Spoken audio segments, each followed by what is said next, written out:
Boshimiz qanday va nima sababdan og'riydi? Assalomu alaykum. Men Met 36 jamoasi a'zosi Fazliddin Mutalibjonov. Bugun sizlarga bosh og'rig'i qanday paydo bo'lishini va uning sabablarini oddiy tilda tushuntirib beraman. Bosh og'rig'i hammamizga tanish muammo, lekin aslida boshimiz qanday og'riydi? Axir miyamiz og'riqni sezuvchi nervlarga ega emas-ku. Endi tasavvur qilib ko'ring. Miyadagi qon tomirlari shahar ichidagi yo'llarga o'xshaydi. Agar harakat erkin bo'lsa, hayot qulay davom etadi. Lekin yo'llarda tirbandlik yuzaga kelsa-chi, mashinalar harakatlana olmaydi, shovqin ortadi, odamlarning asabiylashishi boshlanadi. Xuddi shunday qon tomirlarida biron bir muammo paydo bo'lsa yoki asab tolalari haddan tashqari faollashsa, miyamiz o'z noroziligini bildira boshlaydi.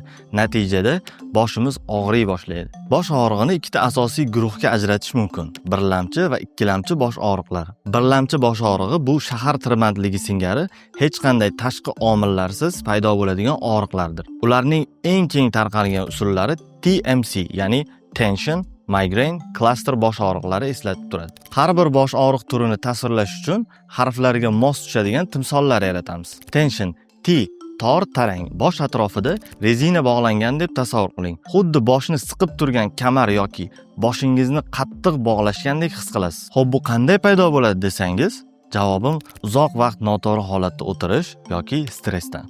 Migrain M muhim, murakkab. Chaqmoq chaqayotganini tasavvur qiling. Ko'z oldida chaqmoqlar, yorqin nur paydo bo'ladi. Ikkita M miya muammo. Odatda og'riq bir tomonda bo'ladi. Bularni bezovta bo'lishiga sabab bo'luvchi narsa chiroq, tovush yoki hid. Cluster C chaqqon, chaqmoqdek ko'z atrofida igna sanchganini tasavvur qiling. Bunda juda keskin va kuchli og'riq, ayniqsa ko'z atrofida paydo bo'ladi, xuddi ignalar sanchayotgandek. Qisqa xulosa o'rnida yana bir qator eslatib o'taman. Tension siqib turgan bosim, boshingiz rezina bilan tortilgandek. Migrain chaqmoq, ya'ni yorug'lik, ovoz va hidga sezgirlik. Cluster igna, keskin va kuchli og'riq, ayniqsa ko'z atrofida paydo bo'ladi. Har bosh og'riganda doriga yopishish to'g'ri emas, chunki ayrim bosh og'riqlarining tagida jiddiy sabablar yotishi mumkin. Bu ikkilamchi bosh og'riqlar.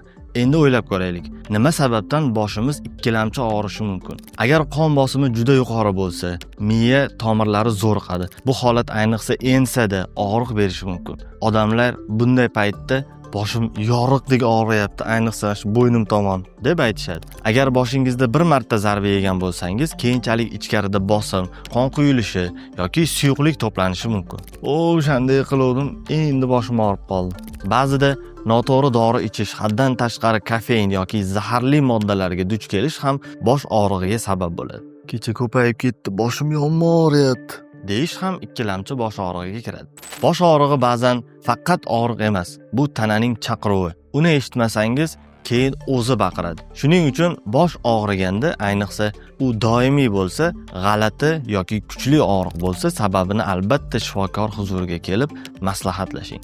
Videoni shu joyigacha ko'rganingiz uchun sizga bosh og'rig'idan bir necha soniyada ma'lum bir vaqtga xalos bo'lishni o'rgatmoqchiman. Bosh barmoqlaringizni ko'zingizni qovoq qismiga bosib, yumshoq masaj qilishni boshlaysiz.